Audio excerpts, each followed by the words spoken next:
to go through a 6 month rehab process to strengthen my knee and go on into surgeries on February 9th. I was scared when I heard this news, but I know God can turn that around.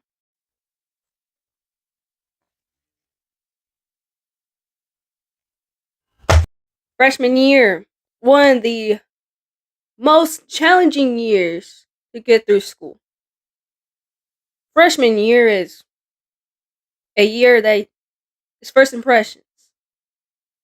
And I'm going to tell you, my freshman year in English or writing, it was a challenge all by itself. And I got proof.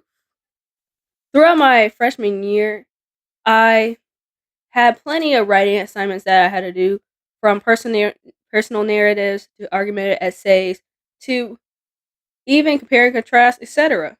And also writing in various different genres as well. So the first one I wrote was a personal narrative, and it was about whenever I was in seventh grade, trying out for the seventh grade basketball team. It's funny that I made the basketball team. My my tryout number was the last one on the list. Let me just read it. That Friday after school in early November, I went to the gym door hoping that I made the basketball team. When I looked for my number, I found out that I made the team. That was a moment that I could never forget, and something I was very grateful for. And it was thanks to the preparation I had beforehand, so I could make the team. And I talk about my experience with early morning basketball practice, which was very tiring, but worth it, worth it. And I learned so much throughout that experience as well. And throughout the year, I got better with basketball, even with uncertain circumstances. The next one is a poem. It's called "What Love Is It?" So it's basically about what love is and what it isn't. And we had to identify different things like what are some imagery, theme, and emotion. So it is not a 5 star stay. It is not compliments, and it is never ever flattery. It is solid. Not sweet, but always nutritious, always herbs, always salt, sometimes grit. It is now until the end. It is never a slither, never a little. It is a full serving. It is much, too much and real. Never pretty or clean. It stinks. You can smell it coming. It is weight, and it is too heavy to feel. Good sometimes. It is gives comfort. It is not what the films say. Only songs get it right. It is irregular. It is difficult, and always, always surprising. So, the imagery that I saw in this was, of course, the five senses of not sweet but always nutritious, and also it stinks. You can smell it coming. Those are some good examples. And then you also got the emotion, and a good proof of that is it's it's not compliments, and it's never ever flattering. Hmm. And also it says discomfort. This so the poet was feeling something a little off. And she even says that only songs get it right. So songs uh has the emotion of like what someone's been going through, or what they experience in their life. And then the theme, and what I said the theme was for what love isn't, is love is unexpected. And to prove that is, it is irregular, it is difficult, and always, always surprising. My freshman year, I read Romeo and Juliet, read the graphic novel version, and it was alright for the most part. Some Shakespearean things I didn't understand, but got through it. And one of the things that we had to do was to find the main purpose of Romeo and Juliet in its figurative language in a balcony scene. So, this is what I said. Romeo compares Juliet to the sun, and the rest of the young ladies the envious moon. According to the balcony scene in line 4, Romeo says, "Arise, fair sun, and kill the envious moon." This shows how Romeo sees Juliet for his love for her, because she is the most beautiful girl in Verona, and all the other ladies are jealous of Juliet. And the other question is, what do you believe is the overall mood of the play? Is it humorous, tragic? Make sure to include text editors to support your editor. Oh. The overall mood of this play was tragic. According to the graphic novel, Juliet said, "I cannot live without Romeo, so I too must die." The tragedy of Romeo's death made Juliet die with him because she loves him and she feels that she can't live without her dear Romeo, and then she kills herself like Romeo's daughter. And of course, a following assignment days later was a common theme. I'm not going to read the whole thing, but I had to incorporate two other passages that relates with Romeo and Juliet. And it says, a common theme between the play Romeo and Juliet, the poem What Love Isn't, and the story The Bass, the River, and Sheila Main is sacrifice. With Romeo and Juliet, um, it was Romeo's and Juliet's love for each other that they couldn't live without the other. And whenever Juliet saw that Romeo was dead, she killed herself because she couldn't live without him. And they had this love that's so strong that without the other, what was my purpose, pretty much. And then what love isn't is how it shows sacrifice is the experience. It's like going through the trials and tribulations, and love is unexpected, and you don't know what love can do and all that stuff. And it is experienced like even through the toughest times, and you're going to have your best days and your worst days as well. That's just life. And then the story, The Bass, the River, and Sheila Main was about a boy who loves fishing. He loves fishing, but also he likes this girl, and pretty much he's choosing between this fish and Sheila Main. And what's so funny, I'm going to read this really quick, is that when things didn't turn out the way the author wanted it to be, it ended up bad because all he wanted was for Sheila to like him, but instead it was a waste of nothing. So he had feelings for Sheila Main, but Sheila didn't feel the same way as him, and he was trying to catch something that he couldn't reach. In my English 1 class, we had to write a poem. And with that, we had to have 5 different things that was in the poem. And this was a great opportunity to express my creativity through writing, even whenever I did not realize it at the time. So, I wrote my poem in lyrical form. I called it Soaring Baskets. Well, the song's called Soar. Alright? I'm actually going to read this time.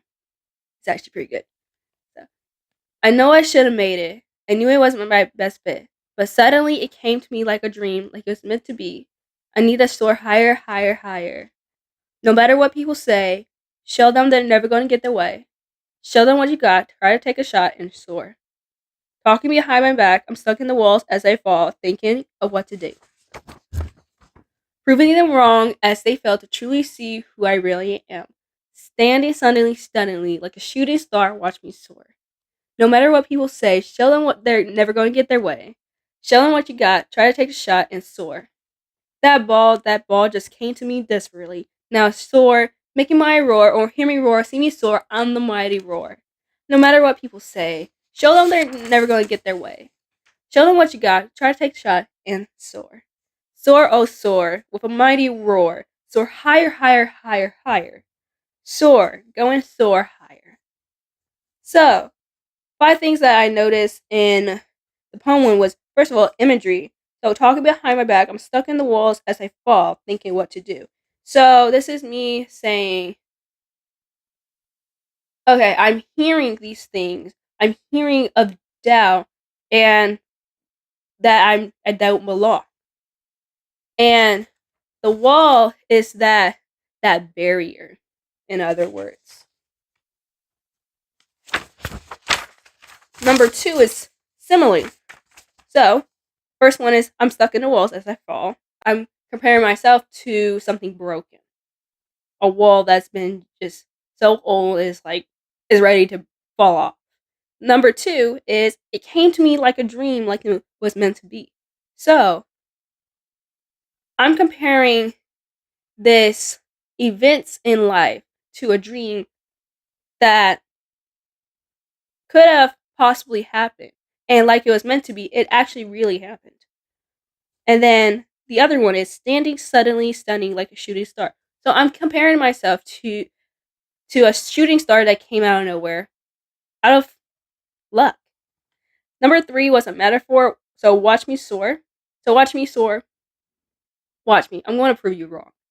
And then now soar, make my roar, or hear me roar, see me soar. I'm the mighty roar. In other words, I'm going loud. I'm going bold. I'm not afraid of what you say. I'm not afraid of what you might do to me because I am going to prevail. I am going to conquer. And then the other metaphor, go and soar. Sky's the limit. Number 4 is repetition, with the first one being higher, higher, and higher, higher. And what that means is that I'm going to keep going, but I'm going to go higher and higher, and I'm going to make it better. I'm going to improve myself. And then the other one is no matter what people say, show them that they're never going to get their way. Show them what you got. Try to take a shot and soar. So what that means is no matter what they might say about you, don't let them get their way. Don't let them take advantage of you. You prove them wrong. You're gonna show them what you got. You're gonna try to take a shot, and you're gonna go onward. And then the last one I saw in the poem was personification.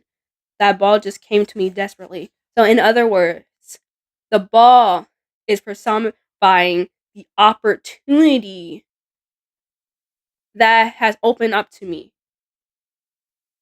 And it's waiting. It's waiting for me to take heed of the opportunity. And then the first thing that we wrote second semester was a 2021 breakup letter. And this was not the easiest thing to write. And I felt like this was a reflection of how my year was, and it was a lot that I poured into myself onto a piece of paper. So, dear 2021, you have been such an unexpected year for me and what I have been through. You taught me the ups and downs of life, where it's possible to overcome the hardest challenges that might come my way. To have faith in myself and just let go of those feelings and embrace them. I've always appreciated those moments that open doors to me, like joining basketball again, joining the Encounter with Jesus group, and letting God go through me when I speak. 2021 has given me power through the greatest and hardest times. I will never forget or ever want to have COVID ever again. COVID affected me on September 3rd, 2021. That caused me to miss 2 weeks of school. I literally had to do my work online, and it caused me to wait to turn in some of my assignments. I am willing to leave behind those who turn my back and will not talk at all. I will never miss those moments that made an impact in my life, and it will always be in my heart. This year will bring opportunities to me that would reach me further in life. I will focus on passing my classes, pursue my dreams, and look to brighter perspectives. I hope that this year will be better than you, with more moments where it impacts me in a good way. I want to be more confident when I talk to others, especially my teammates and coaches. I hope for a better future and a great year. Sincerely, your friend, B. Yes, 2022 was better, but I believe each year does get better and better. It's really what you make of it. And then I wrote a compare and contrast argument essay. It was comparing two different articles that I read in class, just comparing the passage that from Andrew Jackson and then the other one from George Harkins. And it's based on the Indian Removal Act. So that was very interesting. And a lot of the, I want to say a lot of the essays, but some of the essays that we written was referring to historical times, such as the comparative trust argumented essay that was over the Indian Removal Act. And yeah, we went through different eras of writing, so it was very interesting. Uh, I also wrote an argumentative uh, essay about why you should go in person. So, of course, I talk about the benefits of going in person. I'm only going to read the first paragraph. So, if you were able to learn at school, where will you be? In person or virtual? Being in person makes me feel involved in classroom instruction and interaction. I'm able to communicate with others to either get to know them or even work with them to get our work done. In person learning is the best place to be because you're able to interact with others, ask questions when you need to be them to be answered, and to succeed academically. So when I when I wrote this essay, like I realized like some common essay mistakes was the first person and second person pronouns. I know I would have failed that if I was like in a more advanced English class. But overall, it was a good argument about how there are benefits of being in person, and interactions, and why ultimately in person learning is better than online. Now this one we wrote in February and March. It's expository writing, so this is real and what's actually happening in real life. And this first one is talking about write an essay explaining the importance of resistance. I outlined what I was going to write about for this essay, and a lot of these essays, these personal essays I wrote about, was about basketball because it was so personal to me. And with this one in particular, this was about my injury, and I had to have by the end of the essay how this problem or conflict was going to be solved. So I called this my torn knee. Persistence is important because it teaches you how to overcome the hardest battles in life. It won't be the easiest part to get through by yourself, but you're never alone. I tore my ACL and meniscus on December 1st, 2021 during basketball practice. My knee would pop and I would limp for a few minutes until I felt like that I was okay. I tried to push through the pain during practices and games, but when it got to a certain point, it was time to see a doctor. My parents scheduled an appointment to the doctor and resulted in a possible ligament damage, and I would have to go to get an MRI appointment for further details on my injury. Then on January 19th, 2022, my MRI appointment was done, and me and my dad had to wait on another doctor's appointment for actual results after the MRI. A few days later, I had another doctor's appointment, and it resulted in a tore ACL meniscus that caused me to not play basketball for the rest of the season. But there was hope that I can get back. I would have to go through a 6 month rehab process to strengthen my knee and go on into surgeries on February 9th. I was scared when I heard this news, but I know God can turn that around. At school, I have been going to pre-rehab to strengthen my knee and to get off the crutches after surgery. And I know by next season, I'll be back better than before. Persistence is important because it teaches you how to overcome the hardest battles in life.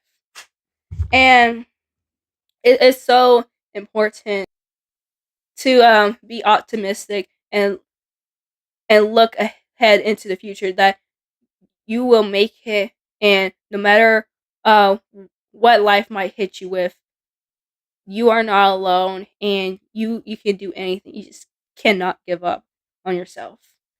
And the other expository essays that I wrote was about write an essay explaining the importance of making time for both work and play. So this thing is not an easy thing for me because I'm a person who likes to focus on studies, and playtime is not on my list necessarily, unless I have that spare time. But this essay made me learn that, hey, it's okay to have some work and play. So making time for work and play is important because it makes a balance in your everyday schedule to do something productive to stay active. Every day is a day to start fresh. For me, I had to go to school to receive an education. I don't have time to spend with friends at school because that only leads to distractions. Sometimes I can get distracted by other people around me be loud or even get my focus off of my assignments and I'm doing it for homework. However, every once in a while I would talk to a friend to put my mind off besides school. Talking with others helps me be sociable and improves my social skills. When I get home, a lot of times, I work on my homework and try to get finished with it because I know I want to do something that doesn't relate to school. My free time is usually getting on the computer, daydreaming, writing, or reading a book that keeps me engaged. These hobbies help me do something productive rather than sitting around in my room doing nothing. Making time for work and play is important because it makes a balance in your everyday schedule to do something productive to stay active. So if there's something around that's useful to do as free time or to help out, do it.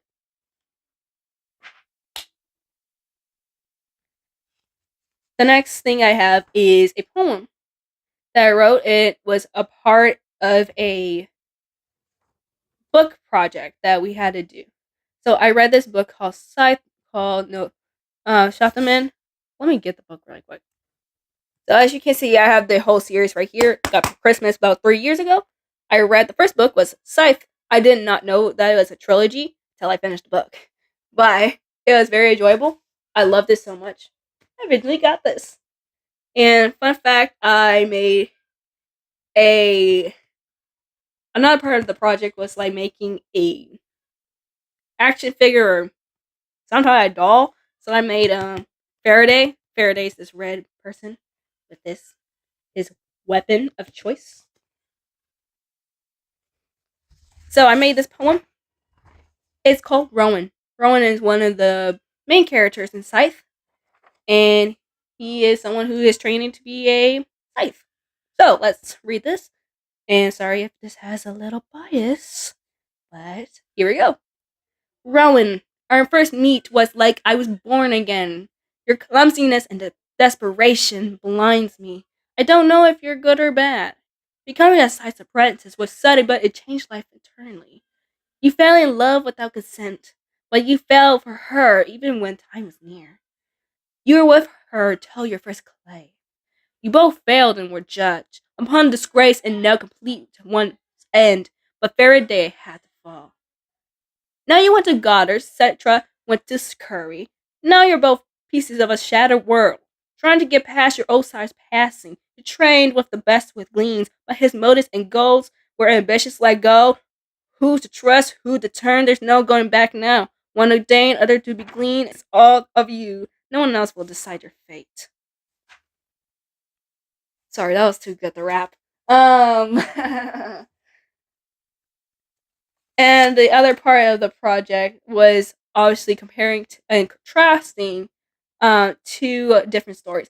So I was comparing Scythe to the Hunger Games. You know, I love the Hunger Games series. As you can see on the back of my shelf, the entire Hunger Games series, along with that pen right there that I got from the movies.